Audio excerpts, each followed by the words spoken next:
Hello and welcome to S S class. तर students, आज आपण कॅटॅलिटिक प्रॉपर्टी म्हणजे आपलं transition and inner transition element हे जे चॅप्टर चालू आहे त्याच्यामधलं कॅटॅलिटिक प्रॉपर्टीज काय असतात अँड जे अदर टॉपिक्स आहेत आपल्याकडे आज त्या टॉपिक्सला आज आपण डिस्कस करणार आहोत. But before I start I will be request to that please like share subscribe our channel. ज्यांनी अजूनही चॅनलला सबस्क्राईब केलं आणि प्लीज चॅनलला सबस्क्राईब करा, शेअर करा तुमच्या प्रत्येक मित्रापर्यंत आणि व्हिडिओ पूर्ण बघायला विसरू नका. आणि जर लेक्चर आवडलंच तर प्लीज एक थम्सअप बनतो, ठीक आहे. तर बघा की एक्झॅक्टली कॅटॅलिटिक प्रॉपर्टी म्हणजे काय आहे. इनर ट्रान्झिशन अँड ट्रान्झिशन सिरीजमध्ये आपण बेसिक बोलतो आहे पहिले तर मग ह्या ट्रान्झिशन सिरीजमध्ये जी कॅटॅलिटिक प्रॉपर्टीबद्दल आपण म्हणतो की जे ट्रान्झिशन मेटल्स असतात म्हणजे ट्रान्झिशन मेटल आणि त्यांचे जे कंपाऊंड्स असतात बेसिकली हे गुड कंडक्टर असतात. म्हणजे कॅटॅलिटिक प्रॉपर्टी जी असते त्यांची खूप चांगल्या पद्धतीची कॅटॅलिटिक प्रॉपर्टी असते.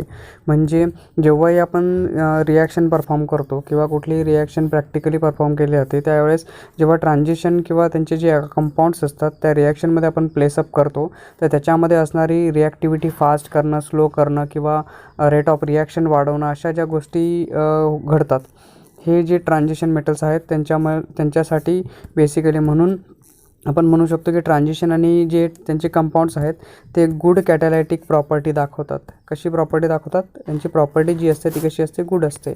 Otherwise they have a good homogeneous and heterogeneous catalyst असतात. म्हणजे ते दोघं एक तर होमोजिनियस असतील सारख्या पद्धतीने, एक तर वेगळ्या पद्धतीने, म्हणून आपण त्यांना म्हणतो गुड होमोजिनियस आणि हेट्रोजिनियस कॅटॅलिस्ट असतात दोघंच्या दोघं. आता यांचं जर आपण एक्झाम्पल बघण्याचा प्रयत्न केला तर आपल्याला समजतो की फेरिस Fe आहे, कोबॉल्ट आहे, निकेल्ट आहे, पॅलाडियम आहे, प्लॅटिनम आहे, क्रोमियम आहे. तर हे जे बेसिक ट्रान्झिशन मेटल्स आहेत हे मेटल्स काय दाखवतात तुमचे? हे कॅटॅलिस्ट म्हणून यूज केले जातात. काय? तुमचे कॅटॅलिस्ट म्हणून यूज केला जातो यांचा. तसंच जर आपण पुढे गेलो तर आपल्याला समजतं की असे जे कॅटॅलिस्ट आपण म्हणतो आहे in a number of reaction म्हणजे बऱ्याचशा रिॲक्शन आहेत त्या रिॲक्शनमध्ये आपल्याला आयरन असेल, कोबॉल्ट असेल, निकेल असेल, क्रोमियम, प्लॅटिनम किंवा पॅलाडियम असेल तर हे सगळे जे काही आहेत त्यांना गुड कॅटॅलिस्ट म्हणून यूज केला जातो रिॲक्शनमध्ये. बऱ्याच रिॲक्शनमध्ये यूज केला जातो. आता जर होमोजिनियस कॅटॅलिस्टचा आपण विचार केला रिॲक्शन म्हणजे इन होमोजिनियस कॅटॅलिटिक रिॲक्शन, जर कॅटॅलिटिक रिॲक्शन ही होमोजिनियस रिॲक्शन आहे सो जे मेटलचे आयन्स आहेत बेसिकली हे पार्टिसिपेट करतात for forming an unstable intermediates. ठीक आहे, काय फॉर्म करतात? हे अनस्टेबल इंटरमिडिएट फॉर्म करण्याचं काम करतात. बघा की homogeneous catalyst reactions the metals ions participate by forming an unstable intermediate form करण्याचा प्रयत्न करतात. तसंच हेट्रोजिनियस कॅटॅलिस्ट पण आहेत आपण जे म्हणतो आहे त्याच्यामध्ये. तर हेट्रोलायसिस जे आहे, हेट्रोजिनियस कॅटॅलिसिस जे रिॲक्शन आहे ऑन द अदर हँड त्याच्यामधले जे मेटल्स आहेत हे प्रोव्हाइड करतात सरफेस. ठीक आहे, काय प्रोव्हाइड करतात? Surface for the reactant to react. म्हणजे जे रिॲक्टंट आहेत त्यांना रिॲक्ट करण्यासाठी काय प्रोव्हाइड करतात? सरफेस प्रोव्हाइड करतात. कोण? हेट्रोजिनियस कॅटॅलिटिक रिॲक्शन्स ज्या आहेत बेसिकली त्यांच्यामध्ये असणारे जे हेट्रोजिनियस कॅटॅलिसिस असतात ते. ठीक आहे, त्यांचे जर आपण एक्झाम्पल बघितले तर आपल्याला समजतं की बघा आता इथे बरेचसे एक्झाम्पल आपल्याला दिलेत. आता हे एक्झाम्पल बघा, कॅटॅलिस्ट जसा मॅंगनीज डायऑक्साईड आहे for decomposition of potassium chromate. आता KClO3ला डिकम्पोज करण्यासाठी MnO2चा यूज केला जातो. तर हा पण MnO2 काय आहे तुमचा? हा एक कॅटॅलिस्ट आहे. That will be a compound आपण म्हणू शकतो. डिकम्पोज करतो KClO3ला. तसंच जर मॅन्युफॅक्चरिंग बघितलं आपण, अमोनियाचं जेव्हा मॅन्युफॅक्चरिंग केलं जातं हार्प्स प्रोसेसने म्हणजे MO आणि Feचा यूज केला जातो कॅटॅलिस्ट म्हणून. ठीक आहे, म्हणजे अमोनिया फॉर्मेशनसाठी किंवा मॅन्युफॅक्चरिंगसाठी MO आणि Fe जे आहेत हे दोघं कॅटॅलिस्ट यूज केले जातात.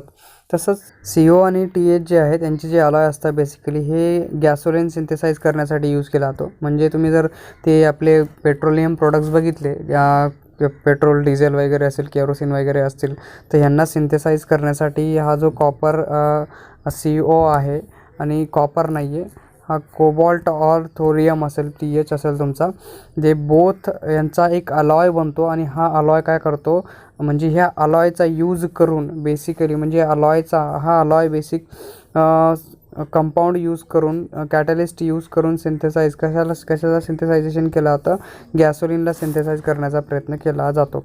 तसंच निकेल जो आहे एक फॉर्म आहे, ठीक आहे.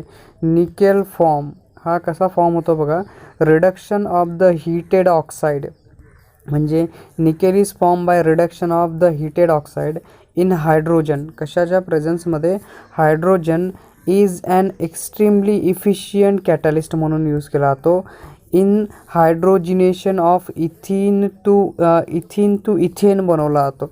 म्हणजे इथिन जर बघितलं तर डबल बॉन्ड आहे, तर इथेन फॉर्म केला जातो. इथिनचा काय केला जातो, इथेन फॉर्म केला जातो. म्हणजे निकेल कॅटलिस्ट यूज करायचा, ठीक आहे, by reduction of extremely heated oxide, ठीक आहे. काय एक्स्ट्रीमली हीटेड ऑक्साईड आहे इन हायड्रोजन, कशामध्ये, हायड्रोजनच्या याच्यामध्ये H2 आपण यूज करणार आहोत, in an extremely efficient catalyst in an hydrogenation प्रोसेसमध्ये. आता ही रिॲक्शन तुम्हाला दिसत असेल, या रिॲक्शनमध्ये तुम्हाला समजेल, हा बघा हा तुमचा इथेन आहे. काय आहे हा, इथिन आहे. इथिनला हायड्रोजनसोबत रिॲक्शन केली गेली बघा, H2Oचा extremely heated oxide in hydrogen घेतला गेला. आता हा हीटिंग आहे, तर 140 डिग्री सेल्सिअसचं टेम्परेचरसोबत निकेल कॅटलिस्टचा यूज केला आणि हा बघा CH3 single bond CH3 use केला. म्हणजे हा झाला तुमचा इथेन फॉर्म झाला इथून. म्हणजे जर कमर्शियली आपण बघितलं, म्हणजे आपले प्रॅक्टिकल डे टू डे लाईफमध्ये जर आपण याला बोलण्याचा प्रयत्न केला, तर आपल्याला समजतं की ही जी हायड्रोजिनेशनची रिॲक्शन आहे किंवा जे हायड्रोजिनेशन आहे विथ निकेल, ठीक आहे, कोणासोबत, निकेलसोबत, कॅटलिस्ट निकेलचा यूज होईल, इज यूज टू कन्वर्ट, कशासाठी, ह्याला कन्वर्ट करण्यासाठी यूज केला जातो, जो इनएडिबल ऑइल्स असतात इन सॉलिड फॅट. म्हणजे जसं आपण म्हणतो सॉलिड फॅट, आपले हे तूप वगैरे असतं ना ह्याच्यामध्ये, म्हणजे आता हे इनएडिबल ऑइल्स आहेत in solid fat of the production of margarine जो आहे बेसिकली त्याला बनवण्यासाठी ह्याचा यूज केला जातो. म्हणजे मार्गेरिन फॉर्म करण्यासाठी प्रोडक्शन जो आहे बेसिकली जो प्रोडक्ट फॉर्म होतो तो तुमचा असतो मार्गेरिन. काय असतो तो तुमचा, मार्गेरिन असतो. म्हणजे हा एक कमर्शियल आपण याचा ॲप्लिकेशन बघू शकतो ज्याच्यामध्ये हायड्रोजिनेशन निकेल आणि निकेल कॅटलिस्टचा यूज केला जातो. कशाला, इनएडिबल ऑइल जे आहेत सॉलिड स्टेटमधले, सॉलिड फॅटमधले जे आहेत बेसिकली त्यांना मार्गेरिन बनवण्यासाठी त्याचा यूज केला जातो. इंडस्ट्रियल प्रोडक्शनचा जर विचार केला, म्हणजे इंडस्ट्रियल सल्फ्युरिक ॲसिड जो आहे त्याचा सल्फ्युरिक ॲसिड फॉर्म करायचा असेल तर सल्फर डायऑक्साईड आणि ऑक्सिजन हवेमधून घेतल्या जातात. यांची रिॲक्शन होते, रिव्हर्सिबल रिॲक्शन आपल्याला दिसते ओवर सॉलिड कॅटलिस्ट. म्हणजे प्लॅटिनिस्ट अँड ॲस्बेस्टॉस जे आहेत ह्यांचा यूज केला जातो कॅटलिस्ट म्हणून. प्लॅटिनिस्ट अँड ॲस्बेस्टॉसचा यूज करून काय केला जातो, सल्फ्युरिक ॲसिड फॉर्म केला जातो. कसा, हा दिसतोय तुम्हाला, ट्वाईस SO2, 2 मॉलिक्यूल ऑक्सिजनचे, 2 मॉलिक्यूल सल्फर डायऑक्साईडचे. प्लॅटिनिस्ट अँड ॲस्बेस्टॉस हे जे आहे बेसिकली कॅटलिस्ट म्हणून यूज केला गेला आणि सल्फ्युरिक ॲसिड तुमचा फॉर्म होतो इथे. इथे अजून एक रिॲक्शन आहे बघा, कार्बन मोनॉक्साईड आहे, carbon monoxide with a steam. आता ही जी स्टीम आहे ती 500 डिग्री सेल्सिअसपर्यंतची हीटेड स्टीम आहे. याला कार्बन मोनॉक्साईडसोबत रिॲक्शन करून फेरस क्रोमेट म्हणजे आयरन किंवा क्रोमियम यांचा जो कॅटलिस्ट आहे त्याचा यूज करून आपण बनवू शकतो कार्बन डायऑक्साईड आणि हायड्रोजन. काय बनवू शकतो आपण, कार्बन डायऑक्साईड आणि हायड्रोजन. तर ही एक आपल्याला रिॲक्शन याच्यामध्ये समजते. म्हणजे हे सगळे जर आपण बघितले तर हे एक्झाम्पल्स आहेत आपल्याकडे. हे एक्झाम्पल कशापासून समजतात, कॅटॅलिटिक प्रॉपर्टीपासून आपल्याला एक्झाम्पल दिसायला भेटतात. आता याचं जर फॉर्मेशन बघितलं म्हणजे बघा की फॉर्मेशन ऑफ इंटरस्टिशियल कंपाऊंड. आता इंटरस्टिशियल कंपाऊंड तुम्हाला समजायला पाहिजे बेसिकली की इंटरस्टिशियल कंपाऊंड नेमके काय असतात. म्हणजे बघा वेन स्मॉल ॲटम जर असतील, स्मॉल ॲटम म्हणजे बघा हायड्रोजन, कार्बन आहे, नायट्रोजन आहे, असे जर स्मॉल ॲटम्स असतील यांना ट्रॅप केलं जातं इंटरस्टिशियल स्पेस. म्हणजे एक स्पेस आहे मधल्या भागाचा, इंटरनल जो स्पेस आहे विदिन द जो क्रिस्टल लॅटिक्स आहे, क्रिस्टल लॅटिक्सच्या इनसाईडचा इंटरस्टिशियल जो स्पेस आहे त्याच्यामध्ये काय करायचं, हायड्रोजन असेल, कार्बन असेल किंवा नायट्रोजन असेल यांना ट्रॅप करून टाकायचं. म्हणजे मध्ये बेसिकली हे हायड्रोजन असतील, कार्बन असतील किंवा नायट्रोजन असतील यांना ट्रॅप करायचं. So this is what the form the called, हा जो फॉर्मेशन आहे, हा जो फॉर्म आहे त्यांना इंटरस्टिशियल कंपाऊंड्स म्हटलं जातं. यांना काय म्हटलं जातं? Interstitial compounds. म्हणजे समटाईम्स जर आपण सल्फाईड बघितलं आणि ऑक्साईड बघितलं आर ऑल्सो ट्रॅप केले जातात. म्हणजे नुसते आपण ह्यांनाच नाही म्हणू शकत हायड्रोजन कार्बन असेल किंवा नायट्रोजन असेल यांना ट्रॅप केलं जातं, तर काही वेळा सल्फाईड किंवा ऑक्साईड जे असतात त्यांना पण ट्रॅप करून इंटरस्टिशियल स्पेस म्हणजे इंटरस्टिशियल कंपाऊंड फॉर्म केले जातात. जसं आपण एक्झाम्पल बघतो, स्टील जे आहे, कास्ट आयरन जे आहेत, हे पण काय आहेत? इंटरस्टिशियल कंपाऊंड्स आहेत आपले. दॅट विल बी ह्यांच्यापासून म्हणजे इंटरस्टिशियल कंपाऊंड जसे कार्बन आणि आयरन ह्यांना मिक्स करून ह्यांना बनवलं जातं. स्टील आणि कास्ट आयरन जे असतात आपले, काही प्रॉपर्टीज पण आहेत इंटरस्टिशियल कंपाऊंडच्या आपल्याकडे, त्यांना पण आपल्याला एक ओव्हरलुक करायला पाहिजे. की बघा की हार्ड असतात हे जे इंटरस्टिशियल कंपाऊंड्स असतात. जर तुम्ही स्टेनलेस स्टील किंवा कास्ट आयरन बघितलं तर ते हार्ड असतात, बेसिकली गुड कंडक्टर असतात हीट अँड इलेक्ट्रिसिटीचे. काय असतात हे? Good conductor of heat and electricity. त्यांची केमिकल प्रॉपर्टीचा जर आपण विचार केला तर एकदम सिमिलर असतात त्यांचे पॅरेंटलपासून. म्हणजे जसे पॅरेंट्सपासून ज्यांच्यापासून ते फॉर्म झालेले आहेत त्यांच्या ज्या प्रॉपर्टीज आहेत त्याच प्रॉपर्टी ह्यांच्यामध्ये आपल्याला दिसायला भेटतात. म्हणजे मेल्टिंग पॉईंट असेल हा हायर असतो त्यांच्यामध्ये. यांना मेल्ट करण्यासाठी खूप जास्त टेम्परेचर लागतो. आणि हे बेसिकली दॅन द प्युअर जे मेटल्स असतात, आता ह्यांच्यापासून जो अलॉय फॉर्म होतो किंवा हे जे इंटरस्टिशियल कंपाऊंड्स आपले फॉर्म होतात, तर हे कंपाऊंड्स काय आहेत? ह्यांचं जे मेल्टिंग पॉईंट आहे बेसिकली ते प्युअर जो मेटल असतो त्याच्यापेक्षा खूपच जास्त आपल्याला दिसायला भेटतो. आता डेन्सिटीमध्ये पण फरक येईल ऑब्वियसली, की जी डेन्सिटी आहे ती प्युअर मेटलपेक्षा म्हणजे पॅरेंटल मेटलपेक्षा काय असते? कमी असते, लेस असते. That is the metallic carbides जे असतात, जे मेटॅलिक कार्बाइड्स आहेत आर केमिकली इनर्ट असतात, एक्स्ट्रीमली हार्ड. जसे डायमंड असतात आपलं ना, तसे डायमंडसारखे हे हार्ड असतात. बरोबर आहे? काय असतात? हे जे मेटॅलिक कार्बाइड्स आपण म्हणतोय याचे केमिकली इनर्ट असतात आणि काय असतात? एक्स्ट्रीमली हार्ड असतात. जसं डायमंड असतो, डायमंडसारखे हे हार्ड आपल्याला दाखवतात, म्हणजे डायमंडसारखी हार्डनेस दाखवतात. तुम्हाला सगळ्यांना माहिती आहे की डायमंड हा सगळ्यात हार्डेस्ट मटेरियल म्हणून कन्सिडर केला जातो, कारण तो फुटत नाही, तुटत नाही कधीही. फक्त त्याला घासावा लागतो फॉर क्लिनिंग पर्पज. ठीक आहे? शायनिंग जी यायला पाहिजे त्याच्यासाठी घासतात फक्त. त्याच्यासाठी तो ग्राइंडिंग व्हीलचा एक हे असतो, त्याच्यामध्ये त्याला घासला जातो ॲक्च्युली. आता इथे पण बघा जे हायड्राइड्स आहेत ऑफ ट्रान्झिशन मेटल्सचे are used as power reducing agents म्हणून हायड्राइड्सचा पण यूज केला जातो. आपले जे हायड्रेट्स आहेत ट्रान्झिशन मेटल्समधले, यांना पॉवर रिड्युसिंग एजंट म्हणून काय केला जातो? त्यांचा यूज केला जातो. आता अलॉय कसे फॉर्म होतात आपल्याला माहिती आहे, आपण बरेचसे अलॉय आपल्या डे टू डे लाईफमध्ये यूज करतो. तर हे जे ट्रान्झिशन मेटल्स आहेत यांच्यापासून काय केले जातात? अलॉय फॉर्म केले जातात. म्हणजे transition metals form alloys where atom जे आहेत, ॲटम ऑफ वन मेटल, एका मेटलचे ॲटम्स आर डिस्ट्रीब्युटेड रँडमली. ठीक आहे? ज्यांना रँडमली डिस्ट्रीब्यूट केलं जातं दुसऱ्या याच्यामध्ये. बघा, distributed in lattice of another metal. म्हणजे दुसरा जो मेटल आहे, पहिल्या मेटलपासून जे ॲटम्स असतील त्यांना काय करायचं? रँडमली डिस्ट्रीब्यूट करायचं. कशामध्ये? दुसऱ्या ॲटमच्या लॅटिक्समध्ये डिस्ट्रीब्यूट करायचं आणि काय बनवायचं? अलॉय फॉर्म करायचा. काय फॉर्म करायचा? अलॉय फॉर्म करण्याची ही एक प्रोसेस आहे. तसंच जे मेटल्स आहेत विथ सिमिलर रेडियस, ठीक आहे, ज्या मेटलची जी रेडियस आहे with the similar radius and a similar properties readily form and alloy. हे काय फॉर्म करतात? तुमचे अलॉय फॉर्म करताना तुम्हाला दिसतील. तसंच जर आपण म्हटलो, अलॉय जे आहेत बेसिकली त्यांना दोन भागांमध्ये डिस्ट्रीब्यूट केलं जातं, म्हणजे क्लासिफाय केलं जातं. एक असतो तुमचा फेरस आणि दुसरा असतो तुमचा नॉन फेरस. आता फेरस म्हणजे नेमकं काय? की जे अलॉय आहेत have a atom of a other element. ठीक आहे ना? म्हणजे ह्या अलॉयमध्ये असे ॲटम्स आपण म्हणतो आहे. ॲटम्स म्हणजे alloy have atoms of other elements distributed. कसे? रँडमली डिस्ट्रीब्युशन जर असेल दुसऱ्या ॲटमचं इन ॲटम ऑफ आयरन. ठीक आहे? कशामध्ये? आयरनमध्ये. That is in a mixture. कशामध्ये? मिक्सचरमध्ये. तर हा जो असतो तुमचा फेरस असतो त्याला काय म्हटलं जातं? Ferrous alloy. ठीक आहे? म्हणजे alloy have atoms of other elements. ठीक आहे? कुठले? दुसऱ्या एलिमेंटचे जे ॲटम्स आहेत ते डिस्ट्रीब्यूट केले जातात randomly in an atom of आयरनमध्ये, कशामध्ये, आयरनमध्ये, in the mixture, that is nothing but our ferrous त्याला म्हटलं जातं. काय म्हटलं जातं त्याला, फेरस अलॉय म्हटलं जातं. आता ह्याच्यामध्ये जर तुम्ही बघितलं तर मोर पर्सेंटेज ऑफ आयरन असतो आणि जे दुसरे ॲटम याच्यामध्ये मिक्स होणार ते कमी प्रमाणामध्ये आपल्याला दिसायला भेटतात. That is term as an alloy, त्याला काय म्हटलं जातं, अलॉयज आपण म्हणून घेतो.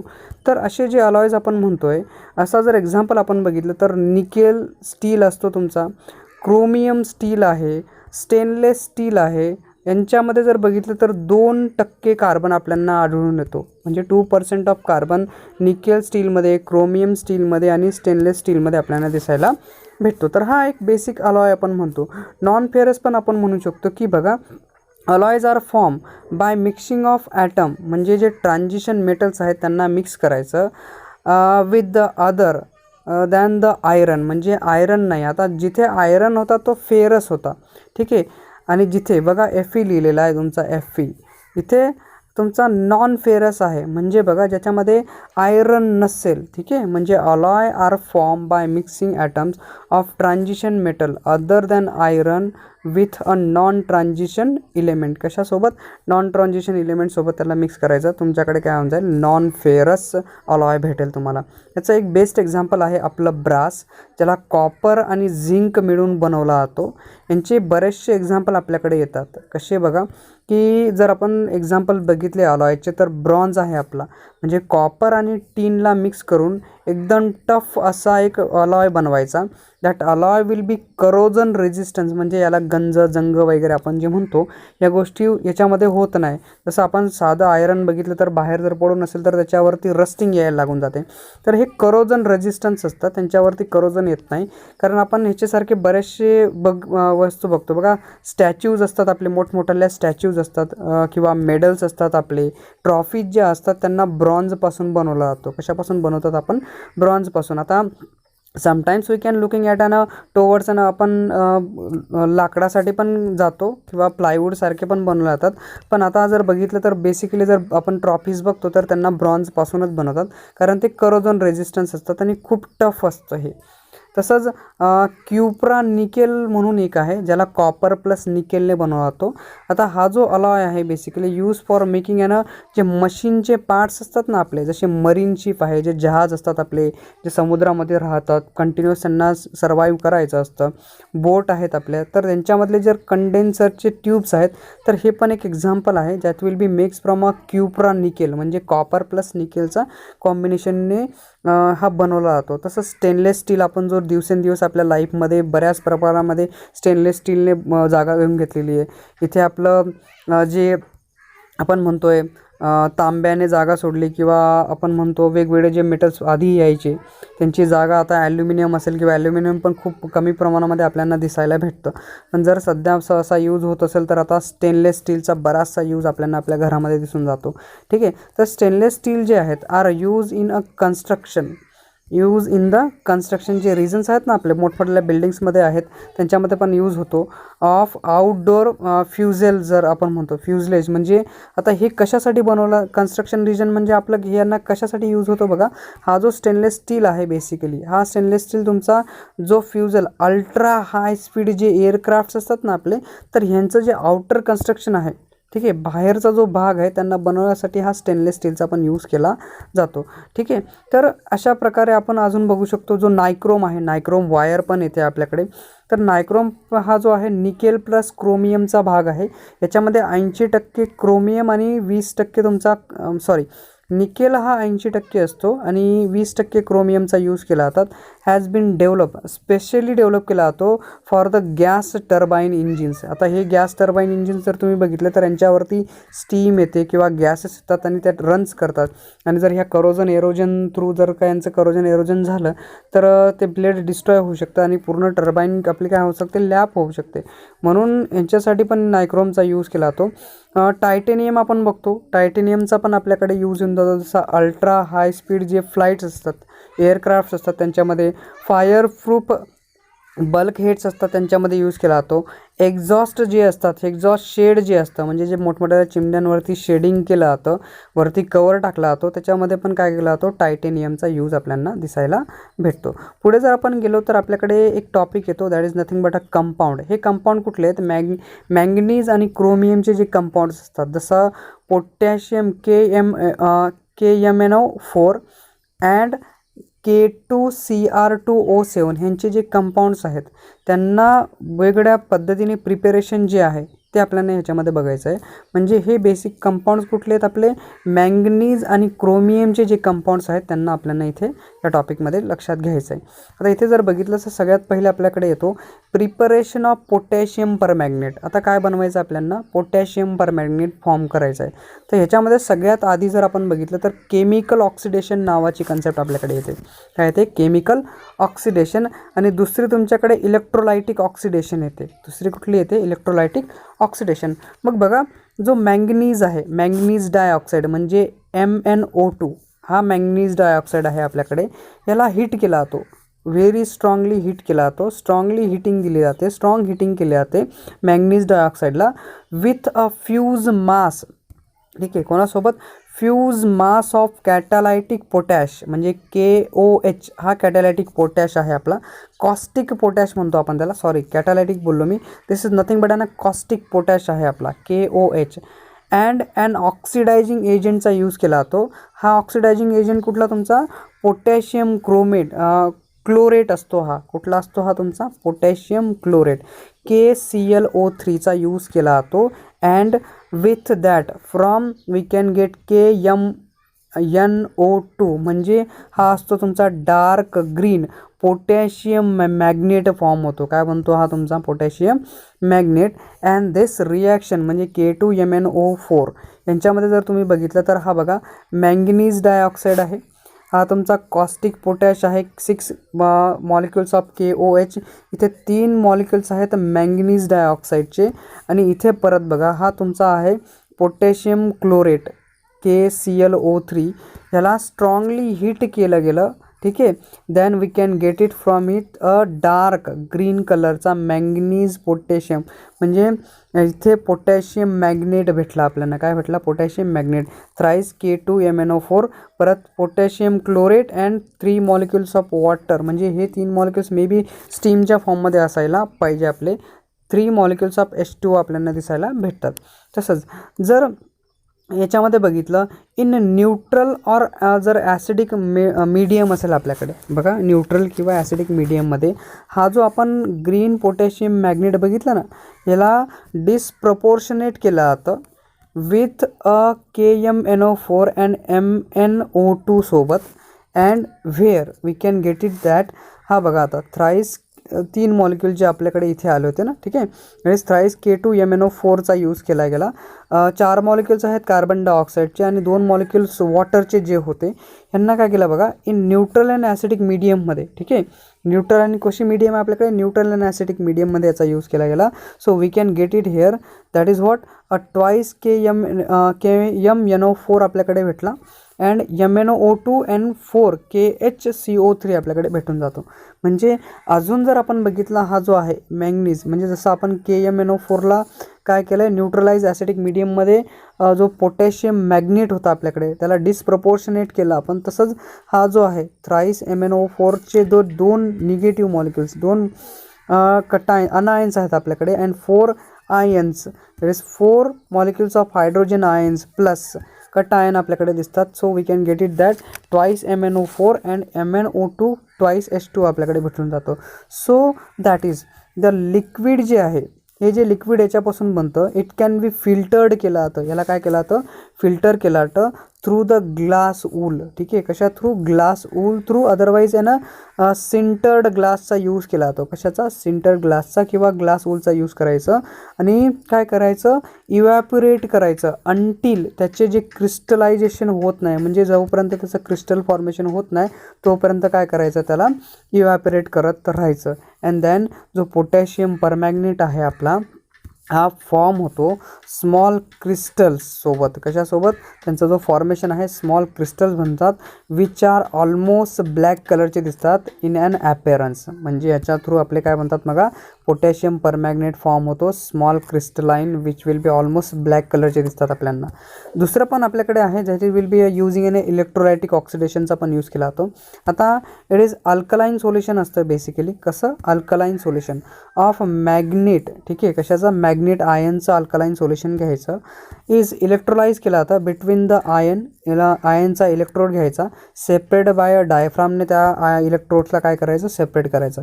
म्हणजे बघा, ट्वाईस मॉलिक्यूल ऑफ K2MnO4चा घ्यायचा, H2O घ्यायचा, O+ घ्यायचा. आता हा ओचा पण आपल्याकडे बेसिक यूज येऊन जातो. आता बघा, twice MnO4 O4 plus twice KOH आपल्याकडे दिसून जातो. आता इथे जर तुम्ही बघितलं तर तुम्हाला समजेल की बघा की हा जो ऑक्सिजन आपण घेतला तिथे ॲट द ॲनोड एनवरती असतो, which can be convert a manganate into a पॅरामॅग्नेटमध्ये कन्वर्जन करण्याचं काम करतो. कोण? ऑक्सिजन करतो. म्हणजे ऑक्सिजनचं काम काय? मॅग्नेटला पॅरामॅग्नेटमध्ये कन्वर्जन करण्याचं काम कोण करतो? ऑक्सिजन करतो. सो द सोल्युशन याला काय केलं जातं? नंतर फिल्टर केलं जातं, इव्हॅपरेट केलं जातं to get a deep purple black colour दिसतो. ब्लॅक कलरचा क्रिस्टल फॉर्म होतो. कशाचा? KMnO4चा. ठीक आहे, कशाचा? KMnO4चा एक क्रिस्टल फॉर्म करतो. पर्पल ब्लॅक कलरचा क्रिस्टल फॉर्म होताना आपल्याला रिॲक्शनमध्ये दिसतो. तसंच जर सेकंड आपण बघितलं की केमिकल प्रॉपर्टीज जे आहेत कशाच्या? KMnO4 जो आपण म्हणतोय, ठीक आहे, KMnO4 जो आपण घेतोय परत त्याच्यावरती जे आपण डिस्कशन करतोय, that is what our KMnO4 which will be a potassium magnet. आपण त्याला म्हणतोय डार्क कलरचा पोटॅशियम मॅग्नेट जो आहे आपल्याकडे, ठीक आहे, that will be we are using here. तर त्याच्या ज्या प्रॉपर्टीज आहेत जर बघितलं बघा, इन ॲसिडिक मीडियममध्ये हा जो आहे पोटॅशियम मॅग्नेट, ठीक आहे, पोटॅशियम मॅग्नेट पर मॅग्नेट आपण त्याला म्हणतोय, पोटॅशियम मॅग्नेट आहे आपल्याकडे. ठीक आहे, सो ॲसिडिक मीडियममध्ये बघा, दॅट इज द ऑक्सिडेशन जे रिॲक्शन आहेत, ठीक आहे, ऑक्सिडायझिंग रिॲक्शन जे आहेत KMnO4च्या इन ॲसिडिक मीडियममध्ये बघा, सगळ्यात पहिले काय आहे बघा, तर ऑक्सिडेशन आपण बघितलं. ह्या बऱ्याचशा रिॲक्शन आहेत, ऑक्सिडायझिंग रिॲक्शन आहेत आपल्याकडे KMnO4च्या. ठीक आहे, तर ऑक्सिडेशन ऑफ आयोडीन म्हणजे जो आयोडाईड आहे ऑक्सिडाईज करायचं. कोणाला? आयोडाईडला ऑक्सिडाईज करायचं आयोडीनमध्ये. इथे दिसतंय तुम्हाला, ही एक रिॲक्शन आहे बघा. ट्वाईस MnO4 चे 4चा आयन आहे आपल्याकडे. 10 मॉलिक्युल्स ऑफ आयोडाईड आहेत. ठीक आहे, काय ते आयोडाईड. 16 मॉलिक्युल्स ऑफ हायड्रोजनचा यूज केला गेला. अँड व्हेनवेअर रिॲक्शन होईल म्हणजे ऑक्सिडेशन जेव्हा होईल त्यावेळेस 2 मॉलिक्युल्स ऑफ मॅंगनीज फॉर्म होईल, 8 मॉलिक्यूल वॉटरचे फॉर्म होतील. And from here we can get I2 म्हणजे हा असेल आपला आयोडीन. काय असेल आपला? हा आयोडीन. तसंच फेरिस म्हणजे Fe2+ चा ऑक्सिडेशनमध्ये ऑक्सिडेशन काय करायचं? दॅट इज 3+ करायचं. बरोबर आहे, काय करायचं? ऑक्सिडाईज 3+ करायचा म्हणजे Fe2+ चा Fe3+ व्हायला पाहिजे. इथे बघा सेम केस आहे. MnO4चे आयन्स घेतला गेला, 5 मॉलिक्युल्स आहेत Fe2+ आयनचे आणि 8 मॉलिक्युल्स आहेत हायड्रोजनचे. So here we can get it a reaction. Here आपल्याकडे एक रिॲक्शन येऊन जाते. मग बघा 5 मॉलिक्युल्स बनतात आपले सेम थ्राईस+ आयनचे, Mn2+ आयन दाखवतो आणि 4 मॉलिक्युल्स असतात वॉटरचे इथे फॉर्म होताना. तसंच जर हायड्रोजन सल्फाईड असेल आपल्याकडे, ऑक्सिडेशन जर करायचं असेल हायड्रोजन सल्फाईडचं, याच्यामध्ये बघा H2Sचं ऑक्सिडेशन कसं होतं तुमचं? ट्वाईस H+ आणि दॅट विल बी S- म्हणजे दॅट विल बी 2-. इथे एक सल्फरचे 2 आयन्स आपल्याला इथे बनताना दिसतील. म्हणजे हे ऑक्सिडेशन आहे बेसिक. काय आहे इथे? ऑक्सिडेशन आहे. तसंच इथे पण बघा, तर 5S2- चे ट्वाईस MnO4चा यूज केला गेला, 16 हायड्रोजनचे मॉलिक्युल्सचा यूज केला, ट्वाईस Mn2+ अँड 5S सल्फरचे मॉलिक्युल्स आणि 8 ऑक्सिजनचे म्हणजे वॉटरचे ड्रॉपलेट्स म्हणजे 8 वॉटरचे मॉलिक्युल्स आपल्याला इथे दिसायला भेटतात. तसंच ऑक्सिडेशन ऑफ ऑक्सिडिक ॲसिड जे आहेत, ट्वाईस MnO4चा यूज करायचा, 5H2C2O4 ऑक्झिलिक ॲसिड आहे. Sorry, I am saying something different. Oxalic acid जो आहे 5H2C2O4 + 6 हायड्रोजनचे मॉलिक्युल्स, याच्यामधून twice Mn2+, 10 molecule of carbon dioxide and 8 molecules of water आपल्याला इथे दिसायला भेटतात. तसंच सेकंड केस येते in neutral or weakly alkaline मीडियममध्ये. याला काय करायचं बघा. सो ऑक्सिडेशन ऑफ आयोडाईड जो आहे, ठीक आहे, कशाचा? Oxidation of iodide I-. ठीक आहे, काय? I- to iodate. कशामध्ये? आयोडाईड चा कशामध्ये आयोडेटमध्ये फॉर्म करायचा IO3मध्ये. ही पण रिॲक्शन आपल्याला तीच दाखवते. ट्वाईस MO4H2O I मायनस तुम्हाला दिसतोय, ट्वाईस MnO2 ट्वाईस OH. हा ॲसिडिक मीडियम म्हणजे हा अल्कोहोलिक मीडियममध्ये दाखवतो आणि हा जो आहे तुमचा आयोडेट आहे. काय फॉर्म होतो इथून आयोडेट. थिओसल्फेट TH जो आपण बघितला होता CO आणि TH जो आपण म्हणत होतो थिओसल्फेट. आता थिओसल्फेट आहे. आता हा जो थिओसल्फेट आहे, ठीक आहे, थिओसल्फेट म्हणजे H2O3 ट्वाईस मायनस आहे, इज ऑक्सिडाइज. याला काय करायचं, ऑक्सिडाइज करायचं विथ द सल्फेटसोबत. काय करायचं, सल्फेट.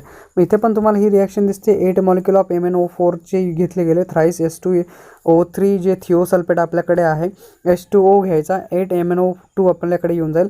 6 मॉलिक्युल ऑफ सल्फर जे आहेत म्हणजे सल्फेटचे मॉलिक्युल्स आपल्याला दाखवतात आणि ट्वाईस OH मॉलिक्युल्स आपल्याकडे येऊन जातात. आता मॅंगनीज सॉल्टचा जर विचार केला, जर ऑक्सिडाइज केलं MnO2मध्ये, तर बघा twice MnO4 thrice Mn2+ and twice H2O molecule. याच्यामध्ये 5 MnO2 आणि 4 हायड्रोजनचे मॉलिक्युल्स आपल्याला दिसायला भेटतात. याचे बरेचसे युजेस पण आहेत. म्हणजे आपण जो पोटॅशियम मॅग्नेट म्हणतोय, परमॅग्नेट और मॅग्नेट आपण म्हणतोय, that can be having an different uses. And antiseptic म्हणून याचा यूज केला जातो डॉक्टरांकडे, दवाखान्यामध्ये.